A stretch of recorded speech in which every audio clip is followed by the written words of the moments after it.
Part of where I'm from and what being an arborist means to me is that we're working with the wood or with the forest. Sometimes that's planting trees, sometimes that's managing forests, but sometimes that's also working with the wood like we're doing here, milling timber and using it, being part of the life cycle of the forest. That's what being an arborist means to a lot of people.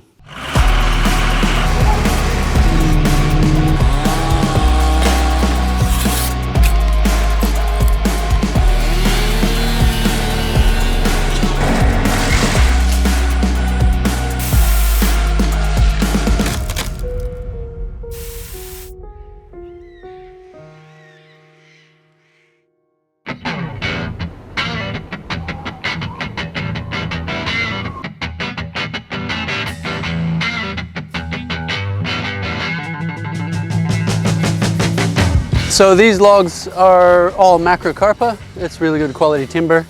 It's highly stable, it's great sort of craftwood, and we're going to be using it to build our new shed for the trucks. So we're milling pretty much all this timber into 200 by 200 posts and beams. We're going to build a 10 meter by 10 meter shed out of it. The wood's been collected from jobs that we've done in the past year and a half. 3 different job sites. A lot of these trees sort of reach their maximum age and they're falling apart. A lot of the branches there, a lot of them were near houses, heritage properties, and the owners had had enough of limbs falling on their driveways.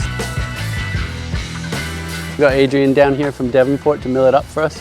Comes down once a year, once every couple of years, once we've collected enough logs. Yeah, so your macrocarpa that you've got there is, as you're cutting, quite big in size and dimensions. It's going to be okay for structural. It's often used as a dress timber, like boards and interior kind of dressing. So we've got most of these timbers from Cremorne. Some of it's down the Channel Highway in Kingston. And the Robinia log, Robinia pseudoacacia, that's from the big church in Hobart. So that failed and fell across the road, so we cleaned that up and collected that. There's been a lot of macrocarpa of recent times, probably because of the wind we've had recently. Yeah, we try and reuse logs as much as possible. Wherever there's a good log on a job site, we'll do everything we can to pick it up and bring it back here to the yard and value add, make the most out of it.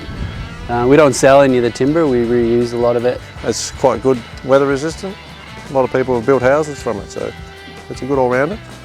Not exactly the nicest thing to cut with a saw sometimes because it does have a lot of imperfections in it, which carries gravel and dirt and things like that through the bark and up through the timber. But that's also a trade-off with what gives it its good look too. So.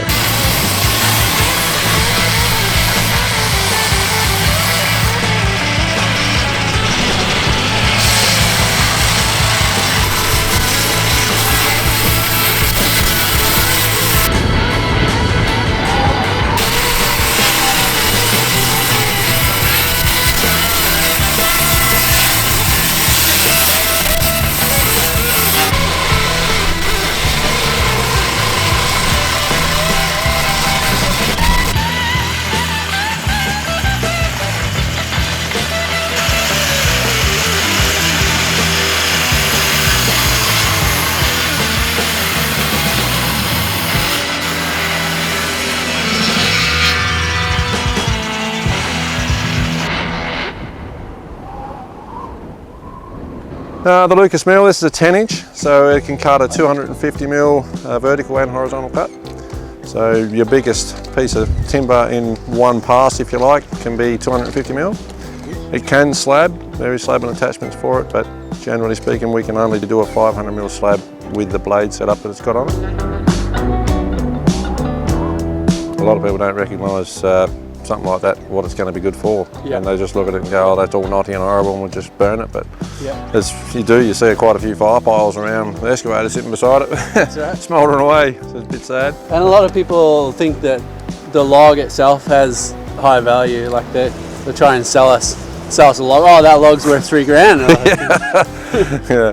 No, it's not worth anything until you mill it. And by the time you mill it or pay someone to mill it, that's right. It's pretty much, it needs to be a gift. Yeah, that's right. Yeah. It's, to the right person, it's worth something, but yeah, by the time you actually get someone like me into contract to mill it for you, so it's quite slow too because what you're going to get out of it, as you've already noticed, there's a lot of waste. it is enjoyable to cut because you do sort of see some really nice stuff come off the mill. It's not like hardwood as in it shrinks drastically and it bows and bends coming off the mill. It generally comes off the mill, even if the log is a bit twisted, pretty straight and pretty flat. If you do dry it, it'll shrink a smaller percentage than what hardwood would. And it's nicer to cut when it's got some moisture in it. When it's really dry, it tends to chip a bit. Definitely the time to cut it. It's going to take a log that size a fair while to dry out though. Nice.